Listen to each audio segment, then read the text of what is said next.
আগে গেলে বাঘে খায়, পিছে গেলে সোনা পায়। সাধু ব্যঙ্গ করে কথাগুলো বলল। আমি বিছানায় মুখ গোমড়া করে বসে আছি। সাধু আবারও বলল, দোস্ত, এই উক্তিটা কে বানালো রে? কিছুটা রাগী ভঙ্গিমায় কর্কশ কণ্ঠে সাধুকে বলে উঠলাম, তোর জামাই বানাইছিল। ও মা, চেতস কেন? আমি তো সত্যি কথাই কইলাম।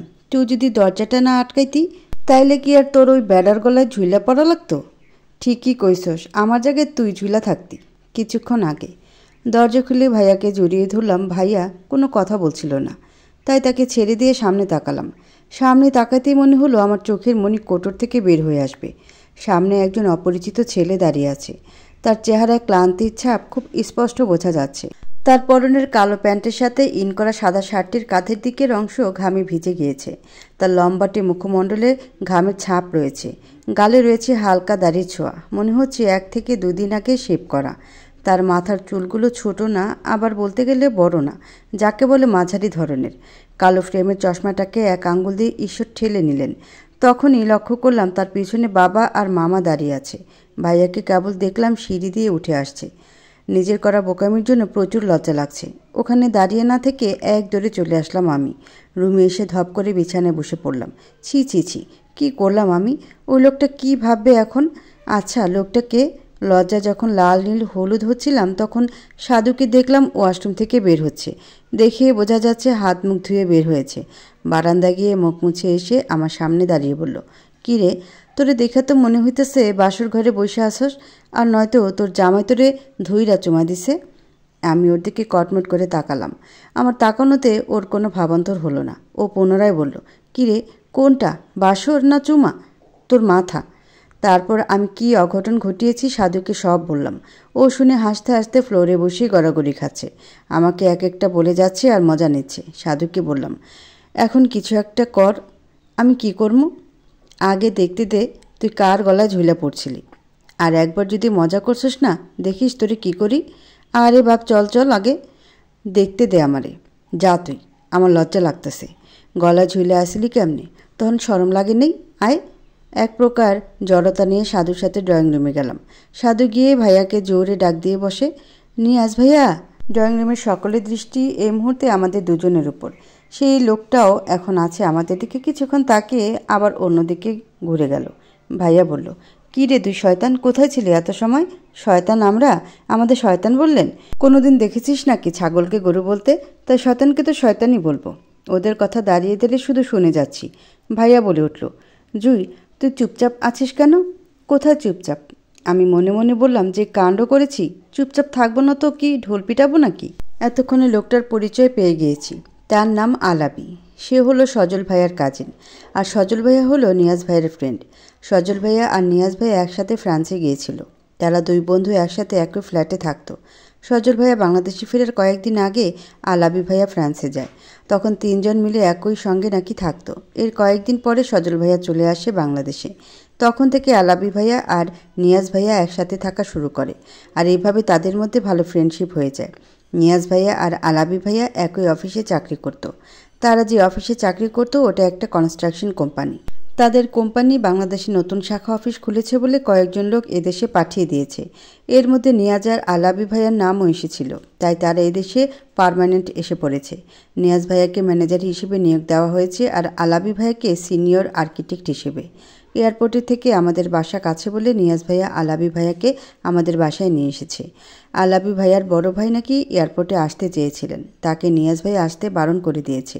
সাধু আন্টির সাথে কমল আন্টিও চলে গেছে। এখন বাসায় বাবা, আমি, ভাইয়া, মামা, মামি, ছোট শোভা মানে মামাতো বোন, আর আলাবি ভাইয়া। রাতে খাবার টেবিলে সবাই একসাথে খাচ্ছিলাম। আমি শোভাকে আমার কোলে নিয়ে খাওয়াচ্ছি। আমার একেবারে সামনেই বসেছে আলাবি ভাইয়া, তার পাশে ভাইয়া। শোভা হঠাৎ জেদ ধরে ও নিয়াজ ভাইয়ার হাতে খাবে। ওকেও ভাইয়া খাওয়াতে শুরু করলো। টেবিলে বসে আমি এক মনে নিচের দিকে তাকিয়ে নিজের খাবার খেয়ে যাচ্ছি। মামা ভাইয়ার সাথে নানা কথা জুড়ে দিয়েছে। আলাবি ভাইয়াকেও নানা প্রশ্ন করছে, কিন্তু সে হু হা করছে কেবল। নতুন কোনো পরিবেশ, এটাই স্বাভাবিক। তবে ভাইয়া বাবার সাথে আসার পর থেকে কথা বলছে না, ভালো করে তাকাচ্ছেই না। রাতে মামি, শোভা আর আমি আমার রুমে ঘুমালাম। বাবা আর মামা একসাথে বাবার ঘরে ঘুমিয়েছে। নিয়াজ ভাইয়া আর তার বন্ধু ঘুমিয়েছে নিয়াজ ভাইয়ার রুমে। সকালে ফজরের নামাজ পড়ে বারান্দায় এসে দাঁড়িয়ে পড়লাম। এই সময়টা খুব বেশি স্নিগ্ধ লাগে আমার কাছে। অল্প অল্প অন্ধকার থেকে চারপাশে ধীরে ধীরে আলো ফোটার মুহূর্তটাকে আরও বেশি ভালো লাগে। একটা ঠান্ডা শীতল হাওয়া বইছে চারপাশে। বুক ভরে কয়েকটা লম্বা দম নিলাম।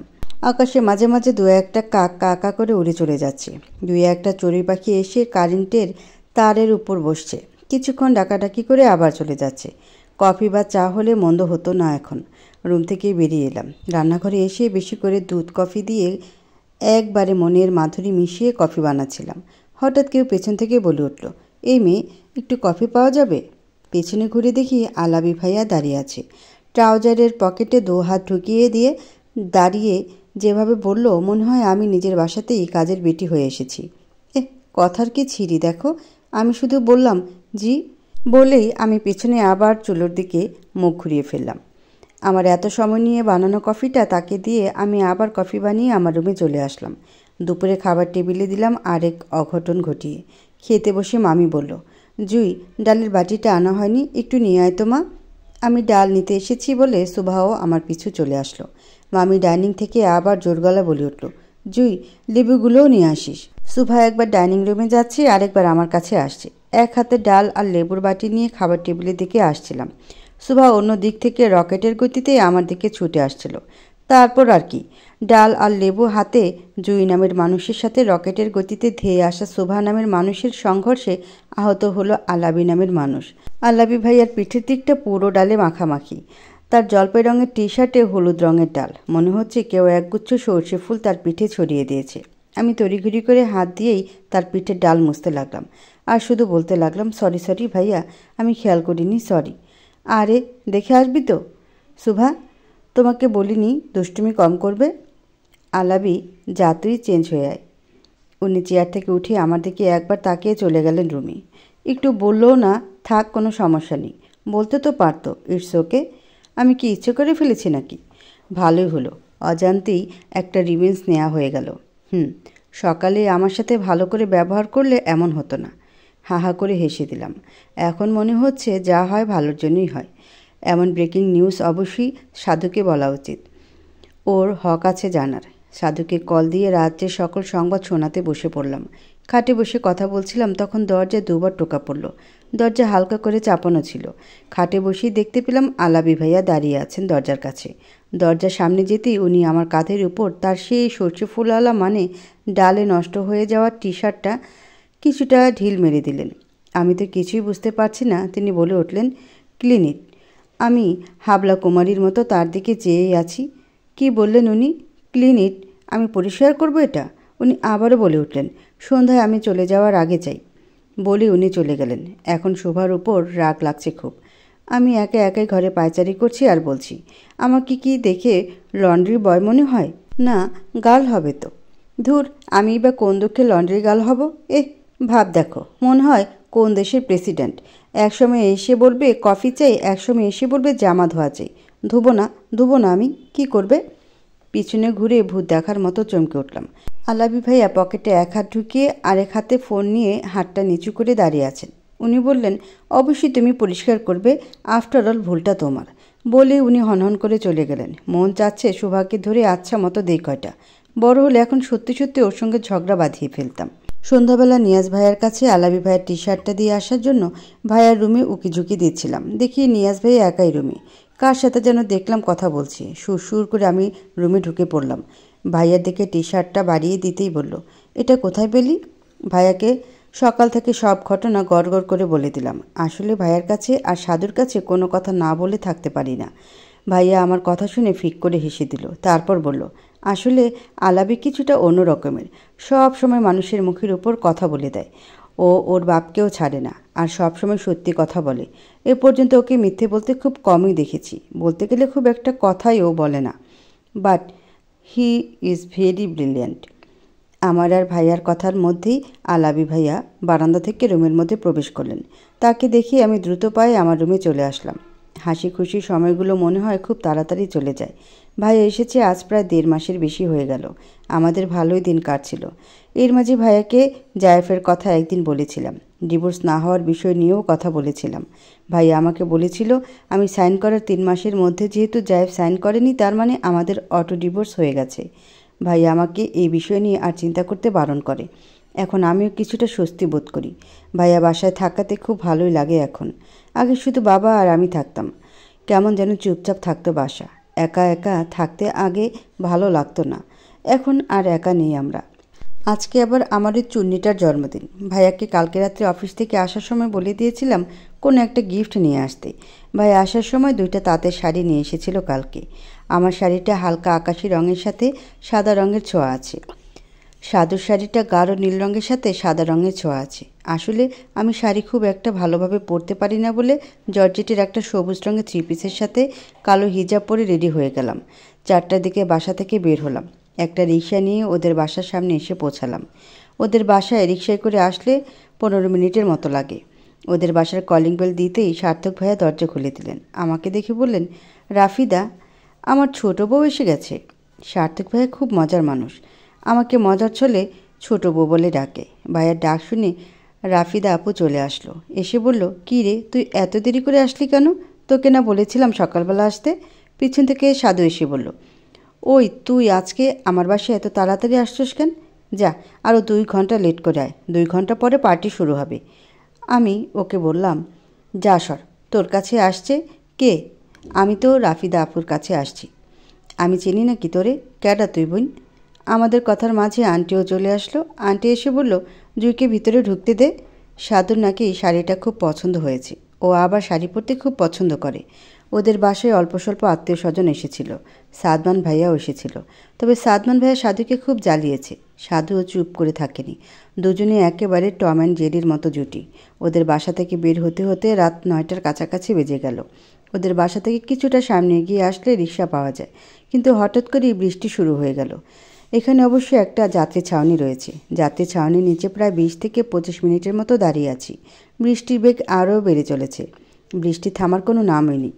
এই ছাউনির নিচে আরও অনেকেই দাঁড়ানো ছিল, তবে যে যার মতো ব্যবস্থা করে চলে যেতে লাগলো। হঠাৎ উপলব্ধি করতে পারলাম এখানে কেবলমাত্র আমি একাই আছি। অনেকে এখানে যারা দাঁড়ানো ছিল তাদের মধ্যে মেয়ে ছিল, তবে এখন আর নেই।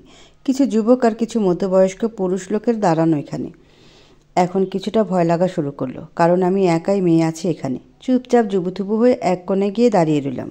বৃষ্টির ফোঁটা কিছুটা আমার গায়ে আশ্রে পড়ার কারণে অল্প স্বল্প ভিজে যাচ্ছি। ব্যাগ থেকে ফোন বের করে ভাইয়াকে ফোন দিলাম। একবার রিং হওয়ার পরের বার ফোন বন্ধ পেলাম। এখন মনে হচ্ছে কেন পাকনামি করতে গেলাম। ভাইয়া তো বলেছিল আমাকে নিতে আসবে, আমিই বারণ করে দিলাম। হঠাৎ করে একটা বাইক দূর থেকে এসে আমার সামনে থামলো। আমি আগে থেকেই বাইকটার আলো দেখতে পাচ্ছিলাম, কিন্তু আশা করিনি যে বাইকটা আমার সামনে এসেই থামবে। বাইকটা কিছুটা রয়্যাল এনফিল্ডের মতো। বাইক থেকে সাদা পাঞ্জাবি ও মাথায় হেলমেট পরিহিত একজন এসে আমার সামনে দাঁড়ালো। লোকটা বৃষ্টিতে একেবারে কাকভেজা হয়ে গেছে, তার সাদা পাঞ্জাবিটাও গায়ে লেপ্টে রয়েছে। হঠাৎ এমন হয় কিছুটা ঘাবড়ে গেলাম। লোকটা বলে উঠল, এই মেয়ে, কমন সেন্সটুকুও নেই? বাসায় ফোন তো দিতে পারতে। কণ্ঠ শুনে কিছুটা আঁচ করতে পারলাম এটা সেই খচ্চর ব্যাটা, না থুক্কু, আলাবি ভাইয়া। উনি আমার হাত ধরে বাইকের সামনে নিয়ে আসলো। সেই বাইকে উঠে বাইক স্টার্ট দিয়ে আমাকে ওঠার জন্য ইশারা করলো। আমি কেবল অবাকের উপর অবাক হচ্ছি। এই সময় সে কোথা থেকে আসলো? আর এদিকে কি? তার বাসা তো উল্টো দিকে। তার বাইকে উঠতে কেমন ইতস্তত বোধ করছি। আমি বাইকে উঠছে না বলে সে কিছুটা জোর গলায় বলল, বাসায় কি যাওয়ার ইচ্ছে নেই? তার কথা শুনে আমি তড়িঘড়ি করে বাইকে উঠে পড়লাম। অনেকখানি জায়গা ফাঁকা রেখে পিছনে হাত দিয়ে বাইক ধরে বসলাম। এখন বলতে গেলে বৃষ্টির বেগ কিছুটা কমেছে, কিছুটা নয় অনেকখানি কমেছে। মুষলধারে সেই বৃষ্টি এখন নেই। এটাকে ইলশিগুড়ি বৃষ্টি বলা যেতে পারে। মুষলধারের বৃষ্টির পরে ঠান্ডা আবহাওয়া ইলশিগুড়ি বৃষ্টির মধ্যে কিছুটা ভেজা শরীরে যে ব্যক্তি বাইকে চড়েছে সে বুঝতে পারবে বৈশাখ জ্যৈষ্ঠ মাসেও শীত লাগে। আর এই মুহূর্তে আমারও লাগছে। হাড় কাঁপানো শীত অনুভব করছি না, তবে বাতাসের সাথে টিপটিপ বৃষ্টি আমার হাত পা ঠান্ডা করে দিয়ে শরীরের লোম কূপকেও দাঁড় করিয়ে দিয়ে যাচ্ছে। কিছুক্ষণের মধ্যেই বাড়ির সামনে এসে বাইক থেমে যায়। বাইক থামতেই আমি এক প্রকার দৌড়ে চলে আসলাম বাসার ভিতরে। মনে মনে ভাবছিলাম লোকটাকে একটা ধন্যবাদ দিই, কিন্তু পরক্ষণে মনে হলো সে তো ঠিকই আমাকে দিয়ে তার জামা পরিষ্কার করিয়ে ছেড়েছে। এখন আমি কেন ধন্যবাদ জানাবো? আমিও তো জামা ধুয়ে দিয়েছিলাম, আমাকে ধন্যবাদ দিয়েছিল নাকি? ইতিহাস ভাবতে ভাবতে দরজার সামনে এসে দেখি নিয়াজ ভাই আগেই দরজা খুলে দাঁড়িয়ে আছে। কি ব্যাপার, আমি কি বিশেষ কেউ হয়ে গেলাম নাকি? আলাবি ভাইয়া দিয়ে গেল বাসায়, আবার নিয়াজ ভাইয়া দরজা খুলে দাঁড়িয়ে আছে। বাহ, কেয়ারাত। একগাল হেসে যেই না ভাইয়াকে বলতে যাব কিছু, তখন ভাইয়া নিচ থেকে বলে উঠল, আলাবি, তুই তো একেবারে ভিজে পটকা হয়ে গিয়েছিস। তোর না বৃষ্টিতে ভিজলেই জ্বর আসে? আমি আকাশে উঠতে গিয়েও ভাইয়ার কথা শুনে ধপ করে মাটিতে নেমে আসি। পিছনেই আলাবি ভাইয়াকে দেখতে পাই। আলাবি ভাইয়া নিয়াজ ভাইয়ার দিকে একটা ল্যাপটপ দিয়ে বলল, তাড়াতাড়ি ল্যাপটপটা দে, আম্মু বাসায় একা। ভাইয়া ল্যাপটপটা নিয়ে কিছু না বলেই দরজা ছেড়ে ভিতরে চলে গেল। আমিও ভিতরে যাওয়ার জন্য ডান পায়ের জুতোটা কেবল খুলেছি, তখন আলাবি ভাইয়া গভীর কণ্ঠে বলে উঠলেন, সাহায্যকারী থেকে সাহায্য নিয়ে তাকে ধন্যবাদ দিতে জানতে হয়, এটা ম্যানার্সের মধ্যে পড়ে। আমি কিছুটা ঝুঁকে জুতো খুলছিলাম। তার কথা শুনে সোজা হয়ে তার দিকে ঘুরিয়ে দাঁড়িয়ে বললাম। আমাকে বলার সুযোগ না দিয়েই উনি আবার বললেন, ছোট বলে হয়তো বুঝতে পারোনি, নো প্রবলেম, এখন ধন্যবাদ বলো। আমি ভ্রুকুচো করে তার দিকে তাকালাম। আলাবি ভাই আমার থেকে উত্তর পাওয়ার আশায় তাকিয়ে আছে। আমি তাকে সুর টেনে বললাম, ধন্যবাদ, একদমই বলবো না আপনাকে। বলেই আমি তাড়াতাড়ি করে আমার জুতো খুলে দরজা দিয়ে ঢুকতে যাব, তখন দেখি নিয়াজ ভাইয়া হাতে করে একটা ল্যাপটপ নিয়ে দরজা দিকে আসছে। আমি ভাইয়াকে ক্রস করে চলে আসার আগে একটু পিছনে তাকালাম, দেখি আলাবি ভাইয়া থমথমে একটা ভাব নিয়ে আমার দিকে তাকিয়ে আছে। আমি আমার মতো করে সামনে তাকিয়ে আমার রুমে চলে আসলাম। বৃষ্টি জিনিসটা আমার ছোট থেকেই খুব পছন্দের। বৃষ্টিতে ভিজতে আরও বেশি ভালো লাগে। বৃষ্টিতে ভিজলে নিজেকে সবচেয়ে বেশি ভাগ্যবতী বলে মনে হয়। কারণ হলো, আমার উপর যতই শিডোর, আইলা, ফনা বা নার্গিস আসুক না কেন, কখনই আমার জ্বর আসবে না। খুব বেশি হলে গলাটা ভারী ভারী হয়ে যাবে, সচরাচর যেমনটা ঠান্ডা লাগলে হয় তেমন। গোসল করে এসে কেবল বিছানায় বসলাম। তখন ভাইয়া রুমে এসে জিজ্ঞেস করে গেল রাতে খাবো কি না। আমি না বলে দিয়ে ভাইয়ার পিছু পিছু খাবার টেবিলের দিকে গেলাম। আমি খাই আর না খাই, টেবিলে সবসময় রাতের খাবার সার্ভ করে দিই আমি। ভাই অবশ্য আমাকে না খেয়ে ঘুমাতে দেয় না কখনো, আর আমাকেও খাওয়ার জন্য জোর জবরদস্তি করার প্রয়োজন হয় না, কারণ ক্ষুধা আবার আমার সহ্য হয় না। আমার যখন যেটা খেতে মন চায় ভাইয়াকে অফিস থেকে আসার সময় বলে দিই, ভাইয়া নিয়ে আসে। সবজি হলো আমার চোখের বিষ। এই সবজি নামক বস্তুটা বাদ দিয়ে সকল খাবার আমি খেতে পারি। আমার পড়ালেখা শেষ করে রাতে নিয়াজ ভাইয়া আর আমি আমার বারান্দায় বসে প্রতিদিন রুটিন করে আড্ডা দিই। ভাইয়ের বারান্দাটা ছোট, আর ওই বারান্দা থেকে কিছু দেখাও যায় না। পাশের বিল্ডিংয়ের দেওয়ালে বারান্দাটা ঢেকে গেছে। এই বাসায় একমাত্র আমার বারান্দাই বড়। আমি আর ভাইয়া আড্ডা দিতে বসলে পৃথিবীর এই প্রান্ত থেকে ওই প্রান্তের মেয়ে ছেলে বিয়ে দিয়ে দিতে পারবো। এত কথার ফুলঝুরি আসে কোথা থেকে তা আমরা নিজেরাও জানি না। আমার একটা হবু ভাবিও আছে, তাসিফা আপু। আপু এবার অনার্স 3য় বর্ষের ছাত্রী। আমাদের গ্রামের বাড়ির 1 গ্রাম পরে তাসিফ আপুদের বাড়ি। তাসিফ আপুর সাথে আমার মাত্র 2বার কথা হয়েছিল। আপু পড়ালেখার সুবাদে ঢাকা হোস্টেলে থাকে, আর মা বাবা গ্রামের বাড়ি থাকে। আড্ডা দিতে গিয়েই ভাইয়ার কাছ থেকে জানতে পারলাম আলাবি ভাইয়া আর নিয়াজ ভাইয়ের ল্যাপটপ অদল বদল হয়ে গিয়েছে। আসলে তাদের দুজনের ল্যাপটপের ব্যাগ নাকি একই রকমের, তাই ভুলবশত একজনেরটা আরেকজনের কাছে চলে এসেছে। সেই জন্যই আলাবি ভাইয়া আবার ব্যাগ করে আমাদের বাসায় এসে তার ল্যাপটপ নিয়ে গিয়েছে, আর মাঝপথে আমাকে দেখে বাসায় পৌঁছে দিয়ে গিয়েছে। সময় কখনো কারোর জন্য অপেক্ষা করে বসে থাকে না। মাঝে মাঝে মনে হয় এই পৃথিবীতে কেবলমাত্র সময়েরই কোনো পিছুটান নেই। সময়কে কেউ কখনো ধরে বেঁধে রাখতে পারে না। সময়ের স্রোতে আমাদেরও প্রায় 6টা মাস কেটে গেল। আমি আর সাধু এখানে গাজীপুরে একটা ভার্সিটিতে ভর্তি হয়েছি। আমাদের ভার্সিটি বাসা থেকে খুব একটা বেশি দূরেও না, আবার কাছেও না। হাতে সময় থাকলে মাঝে মাঝে আমি আর সাধু কথা বলতে বলতে হেঁটেই ভার্সিটিতে যাই, আবার মাঝে মাঝে রিক্সা করেও যাই। আজকে সকাল থেকে ব্যস্ততার মধ্যে কাটছে। তার কারণ হলো, কাল আমরা তাসিফা আপুকে আংটি পরিয়ে বিয়ের কথা পাকা করতে যাব। আপু আর ভাইয়ের সম্পর্কে 2 পরিবার আগে থেকেই অবগত ছিল কিছুটা, তাই বলতে গেলে বিয়ের তারিখ ঠিক করতে যাচ্ছি আমরা। ভোরবেলায় বাসা থেকে গ্রামের উদ্দেশ্যে রওনা হব বলে রাতের বেলা ব্যাগ গুছিয়ে রেখেছিলাম। গ্রামে বেশি দিন থাকবো না, কেবল 4 দিনের জন্য যাচ্ছি আমরা। ভাই অফিস থেকে 4 দিনের ছুটি নিতে পেরেছে। একটা কালো জর্জেটের 3 পিস পরে নিলাম। 3 পিসের সাথে গোলাপি সুতোর কাজ করা আছে। ম্যাচিং করে একটা কালো হিজাব পরলাম। ভাইয়া 2 দিন আগে বাসের টিকিট কেটে রেখেছিল। 2 দিন আগে টিকিট কেটেছে বলে ভাইকে নিয়ে আমি আর সাধু অনেক হাসাহাসি করেছিলাম। বাসা থেকে বের হয়ে সিএনজি নিয়ে বাস স্ট্যান্ডের সামনে এসে নামলাম। কিছু সময় অপেক্ষা করার পর আমাদের বাস এসে পড়ল। দীর্ঘ সময়ের একটা যাত্রা পথ পাড়ি দিয়ে আমরা গ্রামের বাড়িতে এসে পৌঁছালাম। ভাই অবশ্য বিদেশ থেকে এসে এই প্রথম গ্রামের বাড়ি এসেছে, তাই তাকে নিয়ে মামা মামির বাড়াবাড়ি একটু বেশি। খালা খালুও আজকে বাড়িতে এসে পড়েছে আমরা আসবো বলে। এখানে আসতে আমাদের প্রায় দুপুর 1টার মতো বেজে গিয়েছে। দুপুরে খাওয়া দাওয়ার পাট চুকিয়ে লম্বা একটা ঘুম দিলাম। বিকেলে উঠে দেখি সুমনা আপু এসেছে, সাথে সুমাইয়া আছে। ওদের সঙ্গে গল্প গুজব করে সন্ধ্যা হয়ে গেল। ওরা ওদের বাড়ি চলে গেল। ওরা অবশ্য আমাকে ওদের সাথে দাদুর বাড়ি যেতে বলেছিল, কিন্তু আমার ইচ্ছে করছিল না বলে আর যায়নি। রাতের বেলা আমি, শোভা আর আমার খালাতো ভাই জুনায়েদ আমরা 3জন একসাথে ঘুমিয়েছি। সকালবেলা ফজরে নামাজ পড়তে পারিনি। ঘুম ভেঙেছে শোভা ডাকাডাকিতে। এখনও ঘুমের রেশ পুরোপুরি কাটেনি। ঘুম ঘুম চোখে উঠে কল পাড়ের দিকে যাচ্ছিলাম হাত মুখ ধুতে। নানু বাড়িতে অবশ্য ভিতরে ওয়াশরুম রয়েছে, কিন্তু তাও সকালবেলা উঠে গ্রামের চাপ কলের সামনে দাঁড়িয়ে দাঁত ব্রাশ করতে করতে মুখ ধোয়ার আনন্দই আলাদা। আমার রুম থেকে বের হয়ে যখন বাড়ির কেচি গেট দিয়ে বের হতে যাব, তখন হঠাৎ কিছুর সাথে ধাক্কা লেগে একেবারে ফ্লোরে বসে পড়ি। চোখ টেনে মেলে উপরের দিকে তাকাতেই ভরকে গেলাম। ভালো করে চোখের পাপড়ি কয়েকবার ঝাপটা দিয়ে সামনে আবারও তাকালাম। না, ভুল দেখছি না, ঠিকই তো দেখছি।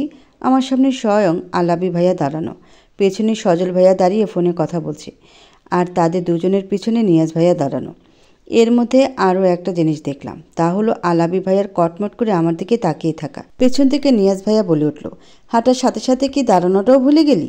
ভাইয়ার কথায় পা ছড়িয়ে বসে থাকা থেকে উঠে দাঁড়ালাম। এদিক ওদিক না তাকিয়ে এক দৌড়ে আবার রুমে চলে আসলাম। মনে মনে ভাবছি, মান সম্মান আর কিছুই থাকলো না। প্রথম দেখা ধরলাম জড়িয়ে, আজকে আবার ধাক্কা খেয়ে গেলাম পরে। আমার সাথে মনে হয় পৃথিবীর সব আজগুবি কাহিনী ঘটে। ধুর, আর ভালো লাগে না। আমার সাথে কেন এমন হয়? সাধুর সাথে হয় না কেন? জীবনে তো শুনলাম না ওর সাথে এমন কিছু ঘটেছে। ও আমার বেষ্টু, তাই ওর সাথে যতদিন না এমন কোনো ঘটনা ঘটছে আমি কি আর শান্তি পাবো? সজল আর আলাবি ভাইয়া নাকি রাতের বেলা বাইকে করে এসেছে। আলাবি ভাইয়া নাকি 4 দিনের বদলে 3 দিনের ছুটি পেয়েছে, তাই একদিন অফিস করে তারপর এসেছে। আমি এখনও চিন্তা করে কুল পাচ্ছি না, সামান্য আংটি পরানোর জন্য তাকে আবার কেন ডাকা হয়েছে? বিয়ে তো এখনই হয়ে যাচ্ছে না। যাই হোক, আমার কি? ভাইয়ার এনগেজমেন্ট ভাইয়ার ফ্রেন্ড ভাইয়াই ভালো বুঝবে। তাসিফ আবুদের বাড়িতে আমরা বিকেলের দিকে রওনা হলাম। দাদু আর নানু বাড়ির কিছু আত্মীয় স্বজন নিয়ে আমরা রওনা হলাম। নিয়াজ ভাইয়া, সজল ভাইয়া আর আলাবি ভাইয়া, এই 3 জন আলাবি ভাইয়ার বাইকে করে আসছে, আর আমরা বাকিরা মাইক্রোতে করে যাচ্ছি। ভাইয়াদের নিয়ে আমরা মোট 15 জন যাচ্ছি। এই প্রথম তাসিফ আপুকে সরাসরি দেখলাম। আপু আসলে অনেক সুন্দর, তবে সব কথার এক কথা হলো আপুকে ফু দিলেই উড়ে যাবে। তাকে দেখলে মনে হয় আমার অর্ধেক সে। আমি বসে বসে তাসিফ আপুর সাথে কথাবার্তা বলছিলাম। তখনই হঠাৎ ভাইয়া আমার ফোনে ফোন দিল। ফোন দিয়ে বলল, জুই একটু তাড়াতাড়ি বাড়ির বাইরে আয় তো। এখন আসবো? কেন, কি হয়েছে? তোকে তাড়াতাড়ি আসতে বলেছি, আয়।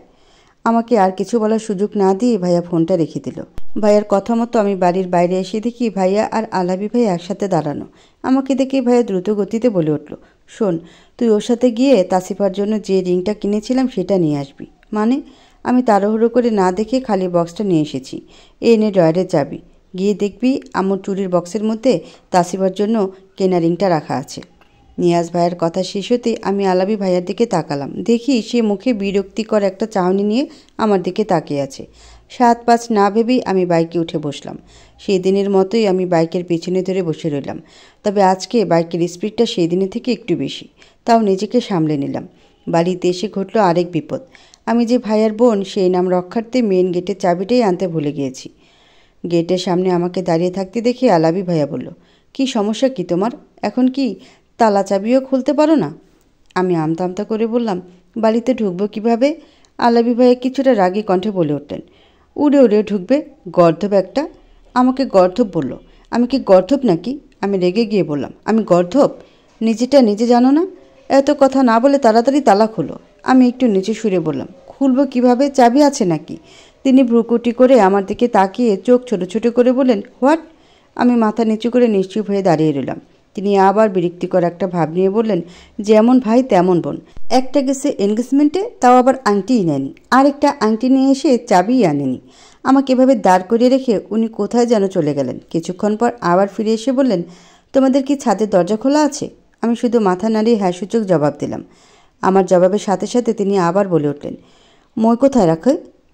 আমি কাচারি ঘরের দিকে আঙ্গুল দিয়ে ইশারা করে দিলাম। উনি সাথে সাথে সেদিকে ছুটে গেল। তারপর হাতে একটা মই নিয়ে বের হয়ে আসলেন। মইটাকে বাড়ির পেছন দিকে নিয়ে দেয়ালের সাথে আড়াআড়িভাবে রেখে দিলেন।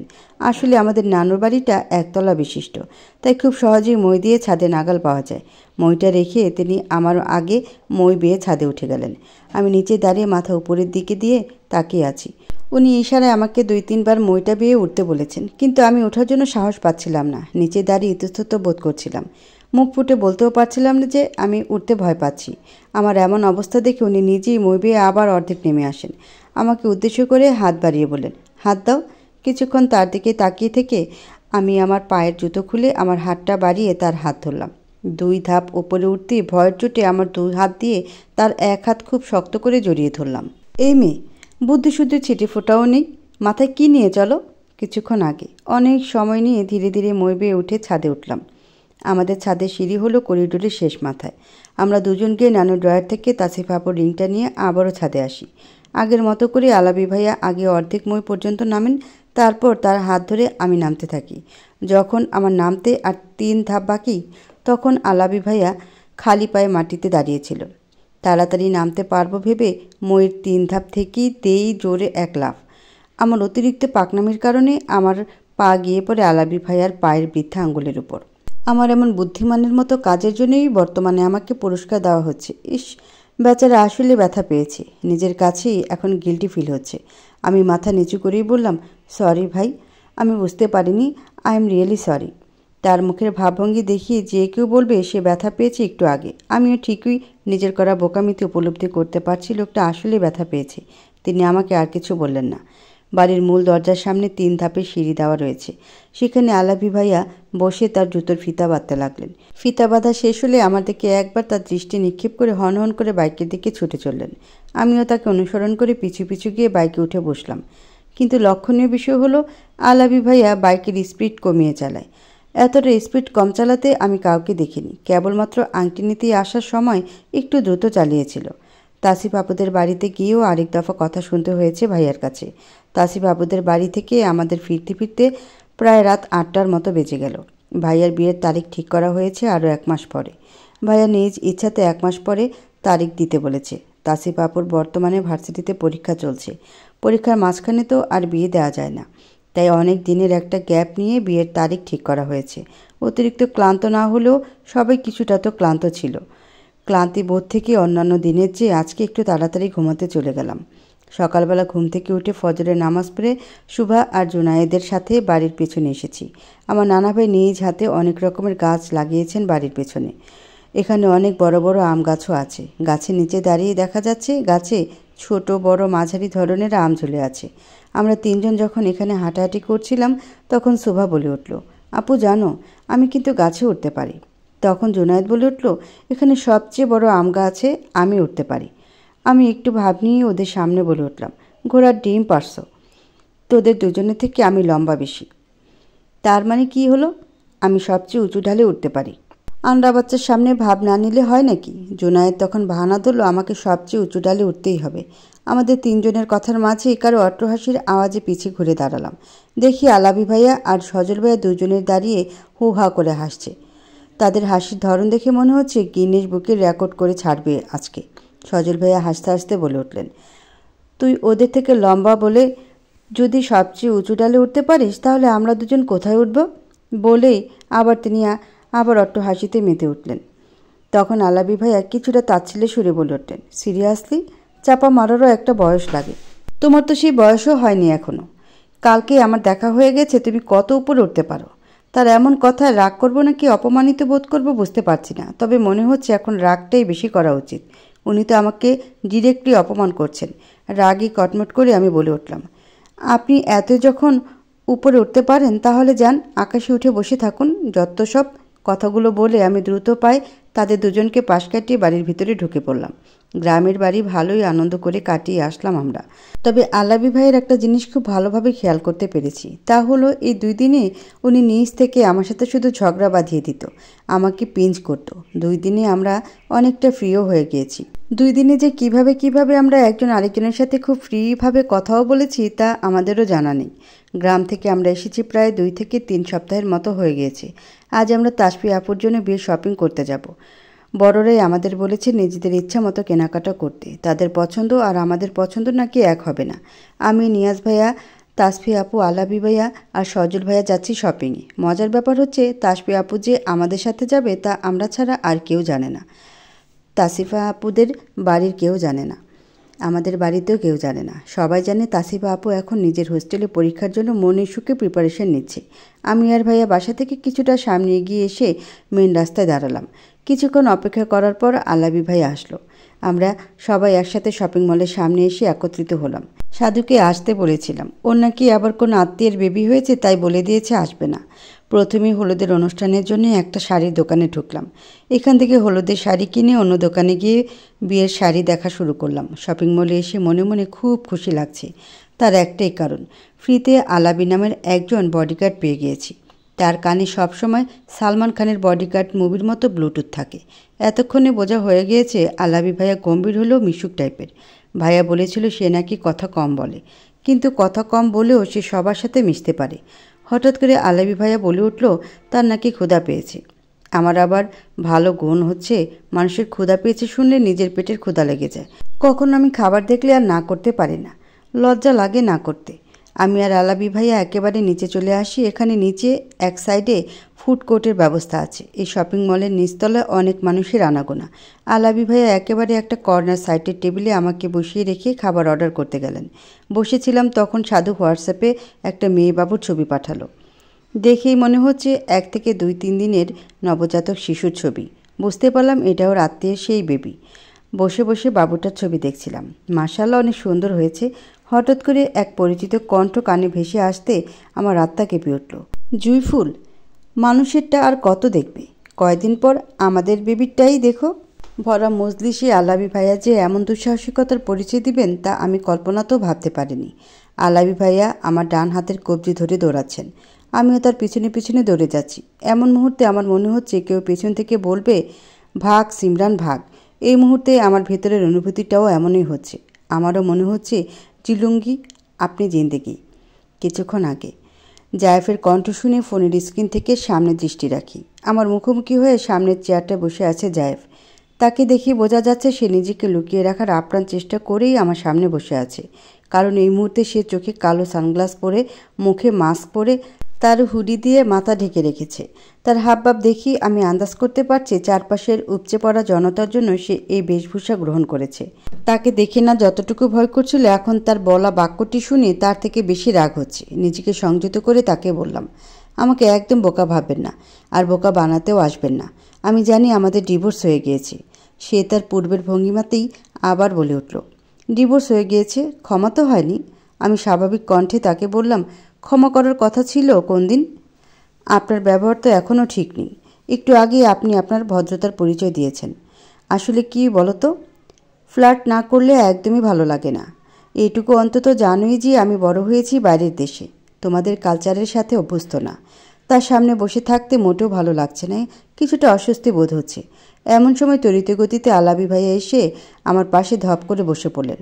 জায়েফ আর আলাবি ভাইয়া দুজনকে কিছুটা মুহূর্তের জন্য ভালো করে পরখ করে নিলেন।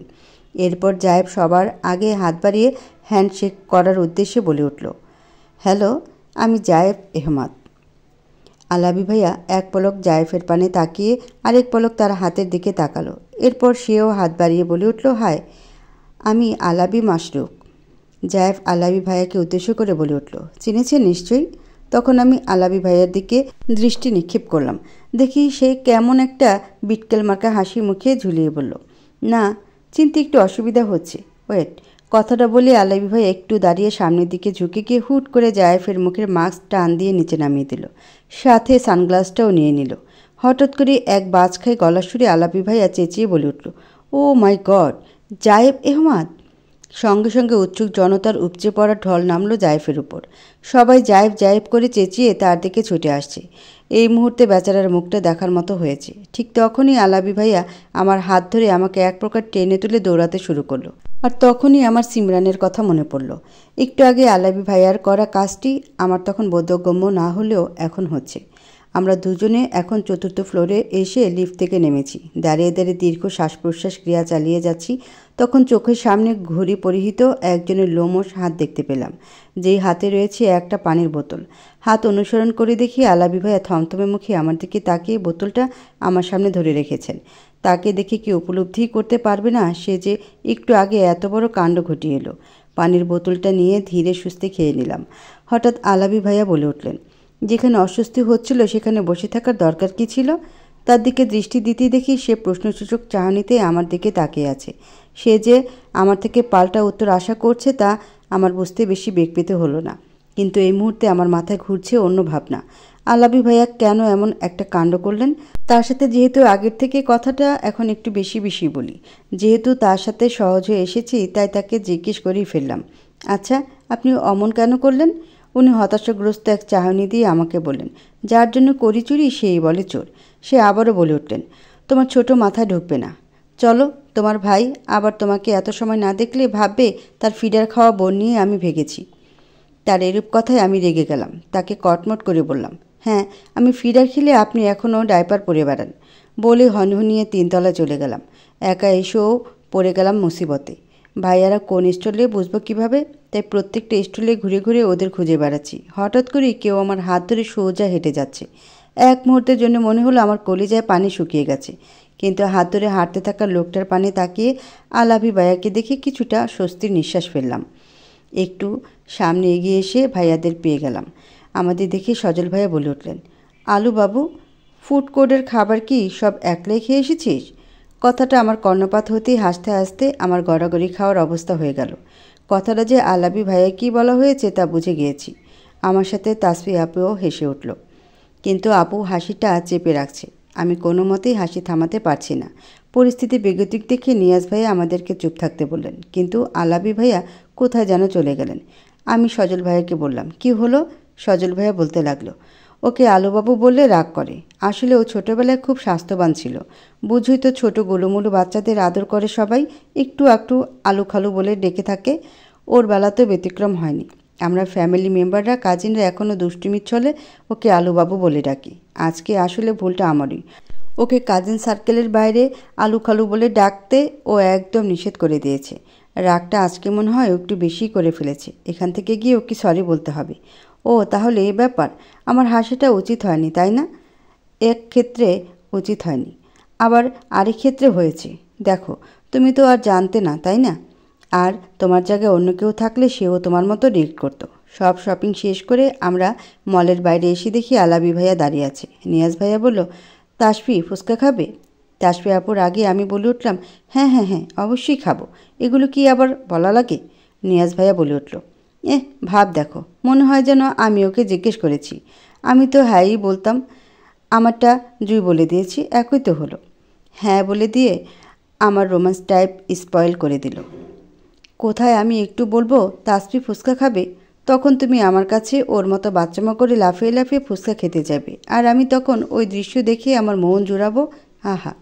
কথাগুলো বলেই আমার মাথা 2 আঙ্গুল দিয়ে গুঁতো মেরে বলল, মাথায় শুধু গোবর ভরা তোর। আমি সবার প্রতিক্রিয়া অনুধাবন করতে আরও চোখে সবাইকে দেখছি। তখন দেখি তাসফি আপু একটু রাগে রাগে চেহারা করে দেখছি ভাইয়াকে। সজল ভাইয়া তার মুখে মৃদু হাসি ঝুলিয়ে রেখেছে, আর আলাবি ভাইয়া এক মনে পারলে মোবাইলের ভিতরে ঢুকে যাচ্ছে। তখন আলাবি ভাইয়া মোবাইলটা পকেটে ঢুকিয়ে বলে উঠলেন, তোর বাচ্চা বোন কি জানে তার ভাই রাস্তায় দাঁড়িয়ে রোমান্স শুরু করে দেবে? আর তোর রাস্তায় রোমান্স জাগে কিভাবে ভাই? আলাবি ভাইয়ার বাচ্চা বলায় তাকে জোর গলায় বলে উঠল, বাচ্চাকে 18 বছরের নিচে সকল ছেলে মেয়েকে সরকার বাচ্চা বলে ঘোষণা করেছে। আই মিন শিশু বলে, যেখানে তোমার নামও আছে। আর কয়েক মাস পরেই আমার 19 হবে। আর 18 যেহেতু চলে, সেহেতু আমি আর শিশু নেই। মাশাল্লাহ, জানতাম না তো। তাহলে বিয়ে করাই যায়, বয়স হয়েছে। তার মুখে এরূপ কথা শুনে স্তব্ধ হয়ে গেলাম আমি। মুহূর্তের মধ্যে বিষণ্ণতা এসে ঝেঁকে বসল। বিয়ে নামক শব্দটাই তো আমার জীবন বিষিয়ে তুলেছে। একবার এই শব্দটার সঙ্গে পরিচিত হয়ে জীবনের এক নিদারুণ অভিজ্ঞতা আর অধ্যায়ের সাথে সাক্ষাৎ হয়েছে, যার স্বাদ দ্বিতীয়বার আর নিতে চাই না। হঠাৎ আমার সম্বিত ফিরে এলো ভাইয়ার কথায়, দয়া করে এখন ফুচকা খেতে চল। ফুচকা খেতে এসে চুপচাপ শুধু খেয়ে যাচ্ছি। আজ আর ফুচকার তৃপ্তি বলে কিছু খুঁজে পাচ্ছি না। 2-1 আলাবি ভাইয়ের দিকে নজর পড়ছে। তাকে দেখলাম একটা চেয়ারে বসে কিছুটা ঝুঁকে মাথা নিচু করে 2 হাতের কোণে 2 হাঁটুর উপর ভর দিয়ে নিচের দিকে দৃষ্টি রেখে এক ধ্যানে তাকিয়ে আছে। রাতে বারান্দায় বসেছিলাম, তখন ভাইয়া এসে দরজা নক করে। দরজা খোলাই ছিল, সচরাচর খোলাই থাকে। শুধু রাতে দরজা বন্ধ করে ঘুমাই। ভাইয়া দরজা খোলা থাকা সত্ত্বেও নক করে আসে। ভাইয়া এসে আমার পাশেই বসে পড়ল। আজ জায়েফ এসেছিল, আমি জানি। ভাইয়ের কথায় অবাক করা দৃষ্টিতে তাকালাম। ভাইয়া আবারও বলতে শুরু করলো, কখনো অতীত আর ভবিষ্যৎ নিয়ে পড়ে থাকতে হয় না। বর্তমানে তুই কি করছিস তা হলো মুখ্য বিষয়। যখন কেউ একটা জামা পরিধান করে তখন তার ওড়না ঠিক আছে কিনা, পায়জামা ঠিক আছে কিনা, জামাটা আয়রন করা কিনা, জামাটার সাথে কোন ব্যাগ বা হিজাবটা মানাবে তা নিয়ে ব্যস্ত থাকে। জামাটা পরিধানের আগে যে জামাটা সে পরে থাকে সেটা হয়তো পুরনো হলে ফেলে দেয় অথবা ধুয়ে আলমারিতে তুলে রাখে। কখনো দেখেছিস সে এক জামার সাথেই দুইটা ওড়না বা দুইটা পায়জামা একসাথে পরেছে? আবার অপরদিকে সে ভবিষ্যতের জন্য ভালো জামাগুলো তুলে রাখছে, সঠিক সময় সঠিক স্থানে সেগুলো পরবে বলে। তোকে কেবল উদাহরণের জন্য জামা দিয়ে বোঝালাম। এখন কতটুকু তুই বুঝেছিস তা তোর ব্যাপার। ভাইয়ের সাথে আরও কিছু সময় কথাবার্তা বলে ঘুমিয়ে পড়লাম। ভোরের দিকে মেঘের গর্জন এসে জানান দিল বৃষ্টি হচ্ছে। ঘুম ভাঙতেই দেখলাম ঘড়িতে 5:10।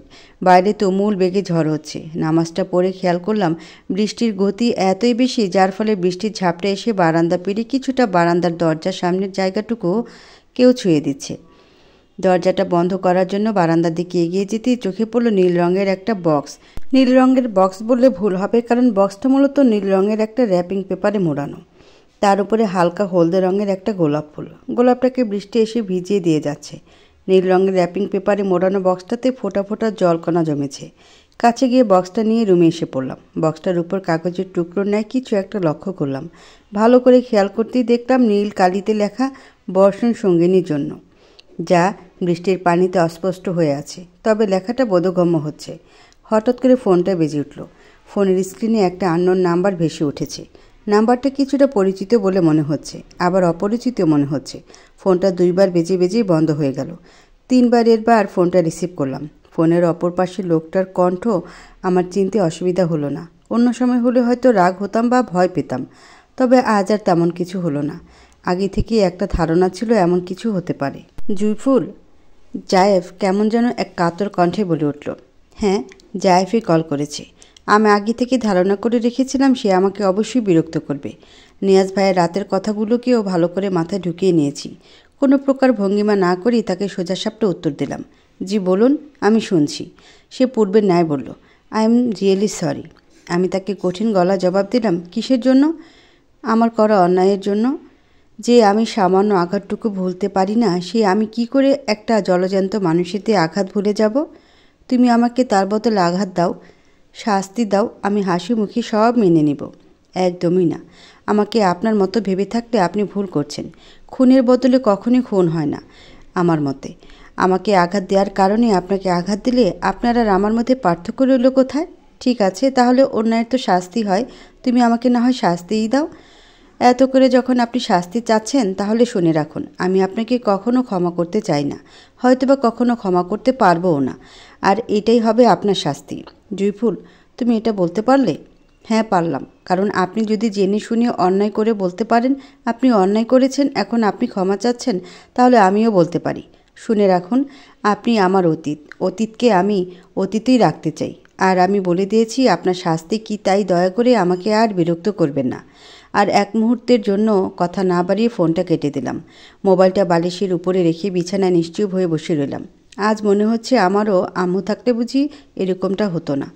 আজ আমারও আম্মু থাকলে তার কোলে মাথা রেখে নিশ্চিন্তে তাকে আমার সব দুঃখ কষ্ট বেদনার অংশ ভাগ করতাম। আজ আমারও আম্মু থাকলে আমার মাথায় হাত বুলিয়ে প্রতি রাতে এক নিশ্চিন্তময় ঘুমের রাজ্যে পাঠিয়ে দিত। আজ মনে হচ্ছে এই এক শব্দের মা নামক ব্যক্তিটা থাকলে বুঝি সব অসম্ভবই সম্ভব হয়ে যেত। মা নামক ছোট্ট শব্দের মহান ব্যক্তির মাঝে নিঃস্বার্থ ভালোবাসা নিহিত থাকে, যে ভালোবাসা মা ছাড়া পৃথিবীর আর অন্য কোনো ব্যক্তির কাছেই থাকে না। এখন মনে হচ্ছে চিৎকার করে বলি, আমারও কেন একটা মা নেই? হাঁটুর উপর বালিশ রেখে মুখ গুজে অজোর ধারায় কান্না করে যাচ্ছি। অনেকটা সময় পর নিজেকে একটু স্বাভাবিক করে ওয়াশরুম থেকে ফ্রেশ হয়ে আসলাম। ওয়াশরুম থেকে বের হয়ে বিছানার উপর সেই বক্সটা চোখে পড়ল। বক্সের পাশে গোলাপ ফুলটা পড়ে রয়েছে। বিছানার উপর আরাম করে বসে বক্সটি খুলতে লাগলাম। মনের মাঝে হাজারো প্রশ্নের পাহাড় জমে গিয়েছে। বক্সটা কে রাখলো? বারান্দায় কে দিল বক্সটা? সত্যি কি আমার জন্য, নাকি অন্য কারো? ধুর, অন্য কারো হবে কেন? আমার বারান্দায় রেখেছি, অবশ্যই আমার জন্যই হবে। বক্সটা খোলার সাথে সাথে বেলি ফুলের মাতাল করা ঘ্রাণ আমার নাকে এসে ধাক্কা দিল। দেখলাম বক্সের ভিতরে একটা বেলি ফুলের মালা। মালাটার দিকে কাগজে লেখা কিছু একটা গুজে দেওয়া হয়েছে।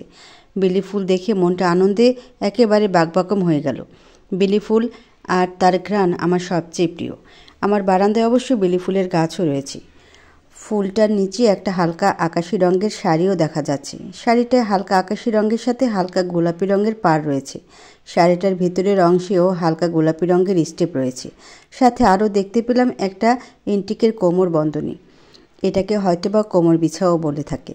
এতক্ষণে আমার চোখ পড়ল কাগজটার দিকে, যেখানে গোটা গোটা অক্ষরে কিছু একটা লেখা রয়েছে। কাগজটা নিয়ে পড়তে শুরু করলাম।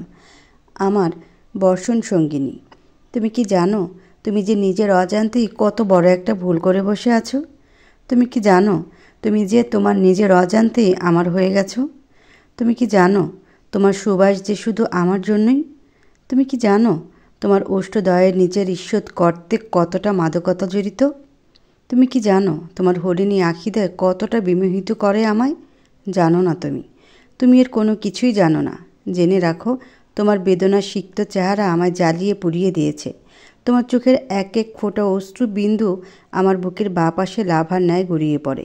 সবশেষে শুধু এতটুকুই জেনে রাখো যে আমার জীবনের বর্ষণ সঙ্গিনী শুধু তুমিই হবে। অপেক্ষা শুধু সঠিক সময়ের। তোমার বর্ষণ সঙ্গী। লেখাটা পড়ে মনে হচ্ছে আমার চারপাশ ভো ভো করে ঘুরছে। হায় হায়, এমন পাগল আবার কোথা থেকে উদয় হলো? আমি তো বাঁচি না আমার দুশ্চিন্তায়, তার উপর নতুন পাগলের আমদানি। উফ, কী যে হচ্ছে আমার সাথে। ভার্সিটিরও সময় হয়ে গিয়েছে। তাড়াতাড়ি রেডি হয়ে সাধুকে বলতে হবে এগুলো। হালকা পাতলা কিছু নাস্তা করে ভার্সিটির উদ্দেশ্যে বাসা থেকে বের হলাম। সাধু আর আমার একটা নির্দিষ্ট জায়গা আছে, ওখানে দুজন একত্রিত হই, তারপর একসাথে ভার্সিটি যাই। দূরে থেকেই দেখতে পাচ্ছি সাধু দাঁড়িয়ে রয়েছে, মুখে বিরক্তির ভাব একেবারে স্পষ্ট। ওর কাছে যেতেই ঝাঁঝালো কণ্ঠে বলে উঠল, কোন বিমান দিয়ে আইসস তুই? এই জায়গায় থেকে এই জায়গায় আইতে এত সময় লাগে? আমি না হয় দেরি করে আসলাম। তুই কোন বিমান দিয়ে এত তাড়াতাড়ি আইসস? কি কেসটা কি বাবু? কার লগে দেখা করতে এত তাড়াতাড়ি বের হইছস? তোর শ্বশুরের লগে দেখা করতে আইসি। নাজুবিল্লা, সি সি সি। আর মানুষ পাস নাই, শেষ পর্যন্ত বুড়া বাডার লগে দেখা করতে এলি? বাসায় জানে? সাধু আমার দিকে কটমট করে কতক্ষণ তাকিয়ে হাঁটা দিল। ওর পিছন পিছন আমিও হাঁটা ধরলাম। এরপর আমরা দুজন রিক্সা দিয়ে ভার্সিটির সামনে এসে নামলাম। ক্লাসের ফাঁকে ফাঁকে সাধুকে সকালের ঘটে যাওয়া ঘটনাগুলো বললাম, সাথে জাইফের কথাও বললাম। যে কাগজটা লেখা ছিল সেই কাগজটা ভার্সিটি আসার সময় সাথে করে নিয়ে এসেছিলাম। সাধুকে সেটাও দেখালাম। বাহ, তোর জীবনে তাহলে নতুন দেওয়ানান এন্ট্রি হলো? Very interesting. I like it, but I don't like it. এইসব দেখলে এখন আমার গা চুলকায়। যাই হোক, আজকের পরে যদি এমন কোনো কাণ্ড আবার ঘটে রে, তাইলে দেখি সোজা ভাইয়ারে বইলা দেব। তোর মধ্যে কি কোনো রসকস দেয় নাই আল্লাহ? দেখ, তোরে কত সুন্দর সুন্দর গিফট দিছে, সামনে আরও দিলে আরও ভালো হইব। মজা হইব রে। আমারেও দিস একটু ভাগ। আয় তোর ভাগ দিই। কথাটা বলি সাধু চুল ধরে টানাটানি শুরু করে দিলাম। সাধুও আমার হিজাব ধরে টানাটানি শুরু করে দিল। মারামারি করতে করতে আমরা যে যার বাসায় চলে আসলাম। বাসার সামনে এসে আরেক দফা ঝটকা খেলাম। আমাদের বাসায় গেটের সামনে এসে দেখি আলাপি ভাইয়া দাঁড়ানো। মুখমণ্ডল তার গম্ভীরতায় ছেয়ে গিয়েছে। তাকে কিছু বলার আগেই সে আমার হাত ধরে গেটের ভিতরে নিয়ে এলো। এরপর এক বাজখাই গলায় চিৎকার করে বলে উঠল, রাস্তায় কিভাবে চলতে হয় সে ম্যানার্সটুকুও নেই। তার এরূপ ব্যবহার দেখে অনেকটা ভড়কে গিয়েছি, আবার একটুও ভয় লাগছে। আমি মাথা নিচু করে দাঁড়িয়ে রয়েছি। সে আবারও জোর গলায় বলে উঠল, ভার্সিটিতে কি যাও ঝগড়া করার জন্য? তার এমন আচরণ আর এমন কথাবার্তার কোনো কিছুই আমার বোধগম্য হচ্ছে না। মাথা তুলে তার দিকে কিছুটা প্রশ্নসূচকভাবে তাকালাম। তার কপালে বিন্দু বিন্দু ঘামের ছোঁয়া রয়েছে। তাকে দেখে মনে হচ্ছে সে ক্লান্ত অথবা খুব দ্রুততার সঙ্গে কোনো কাজ করেছে, যার জন্য সে হাঁপিয়ে উঠছে বারবার। আমি তাকে কিছু বলার আগে সে হনহন করে গেট দিয়ে বের হয়ে বাইকে করে চলে গেল। আজকে আমার সাথে ঘটা আজব আজব কাণ্ড দেখে মনে হচ্ছে নিজেই পাবনার টিকিট কেটে চলে যাই। বাসায় এসে দেখি কমলা আন্টি রান্না করছে। তাকে জিজ্ঞেস করলাম, আজকে তুমি হঠাৎ রান্না করছো যে? মনে চাইলেও তোমার একটু রাইন্দা খাওয়াই। ডেইলি তুমি তো রান্ধো। দুপুরে ভাইয়া বাসায় লাঞ্চ করে না, আমি আর বাবাই লাঞ্চ করে থাকি। মাঝে মাঝে কমলা আন্টিও থাকে আমাদের সাথে। দুপুরে খাচ্ছিলাম আমরা, আজকে কমলা আন্টিও আমাদের সাথে খাচ্ছে। তখন বাবা বলে উঠল, জুই, তোদের সব শপিং শেষ হয়েছে? হ্যাঁ, হয়েছে তো সব। এরপর আমাদের মধ্যে আর কোনো কথা হলো না। ভাইয়া এখনও বাবার সাথে কথা বলে না। ভাইয়াকে অনেক বলেছি, যা হওয়ার তা তো হবেই। এখন কথা না বলে লাভ কি? বাবাও তো এখন কষ্ট পাচ্ছে, সে তো বুঝতে পেরেছে। তখন ভাইয়া আমার প্রশ্নের উত্তর দেয়নি, এড়িয়ে চলে গিয়েছিল। বিকেলের দিকে সেই বক্সটা আর চিঠিটা সুন্দর করে গুছিয়ে আলমারিতে রেখে দিলাম। ফুলগুলো বাইরেই রাখলাম। রাতে ভাইয়া আসার পরে ডিনার করে একটু বই খাতায় চোখ বুলিয়ে ভাইয়ার সাথে কিছু সময় গল্প করে ঘুমিয়ে পড়লাম। এইভাবে রুটিন মাফিক ৩-৪ দিন চলে গেল। একদিন বিকেলবেলা বারান্দায় বসে বিভূতিভূষণ বন্দ্যোপাধ্যায়ের পথের পাঁচালী গল্পটা পড়ছিলাম। হঠাৎ করে ফোনে একটা মেসেজ আসলো। মেসেজটা চেক করতে গিয়েই চমকে উঠলাম, কারণ মেসেজটা লেখা ছিল, প্লিজ চুলগুলো একটু বেঁধে নাও, না হলে আমি আর পারছি না।